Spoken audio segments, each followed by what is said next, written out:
ಬೆಣ್ಣೆ ಕೃಷ್ಣ ಚಾನಲ್ಲು ನಂದಿನಿ ಅವರು ನೀವು ನೋಡಿರ್ಬೋದು.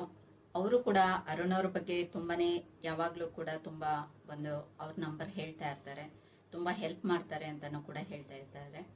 ಹಾಗೇನೆ ನಂದಿನಿ ಅವ್ರಿಗಿರೋಷ್ಟು ಧೈರ್ಯ ನಮ್ಗಳಿಗಿಲ್ಲ. ಅಂದ್ರೆ ತುಂಬಾ ಪಾಪ ಕಷ್ಟ ಪಡ್ತಾರೆ. ನಾವು ಅಷ್ಟೊಂದು ಆತರ ಕಷ್ಟ ಪಡಕ್ಕೂ ಆಗಲ್ಲ, ಅಷ್ಟೊಂದು ಧೈರ್ಯ ಕೂಡ ನಮ್ಗಿಲ್ಲ. ತುಂಬಾ ಚೆನ್ನಾಗಿ ಅವರು ವಿಡಿಯೋಸ್ಗಳನ್ನ ಮಾಡ್ತಾರೆ. ಅವರ ಒಂದು ವಿಡಿಯೋಸ್ಗಳಿಗೂ ಕೂಡ ತಾವೆಲ್ಲ ಹೋಗಿ ನೋಡಿ ಸಪೋರ್ಟ್ ಮಾಡಿ ಅಂತ ಹೇಳ್ತಾ ಇದ್ದೀನಿ. ಹಾಗೇನೆ ಅವ್ರ ಕಡೆಯಿಂದ ತುಂಬಾನೇ ಒಂದು ಮಾರ್ಗದರ್ಶನ ಕೂಡ ಸಿಕ್ಕಿದೆ ಫ್ರೆಂಡ್ಸ್, ಇಲ್ಲ ಅಂತ ನಾನು ಹೇಳಲ್ಲ. ಯಾಕೆ ಅಂದ್ರೆ ಹೊಸ ಯೂಟ್ಯೂಬರ್ಸ್ಗೆಲ್ಲ ಹೇಗೆಲ್ಲ ಮಾಡಬೇಕು, ಯಾವ್ಯಾವ ತರ ಮಾಡಬೇಕು ಅನ್ನೋದು ಅವರು ತುಂಬಾ ಲೈವ್ಗಳನ್ನ ಮಾಡ್ತಾರೆ. ಹಾಗಾಗಿ ಅವರ ಒಂದು ಲೈವ್ಗೆ ಹೋಗಿ ಸಪೋರ್ಟ್ ತಗೊಳ್ಳಿ. ಹಾಗೆ ಅಲ್ಲಿ ಅವರು ಒಂದು ಲೈವ್ ಅಲ್ಲಿ ಹೋದಾಗ ನಿಮ್ಗೆ ತುಂಬಾ ಜನ ಸಬ್ಸ್ಕ್ರೈಬ್ಸ್ ಕೂಡ ಸಿಗುತ್ತೆ. ಆ ಕಾರಣದಿಂದ ಹೇಳ್ತಾ ಇದ್ದೀನಿ. ನಂದಿನಿ ಅವ್ರ ಚಾನಲ್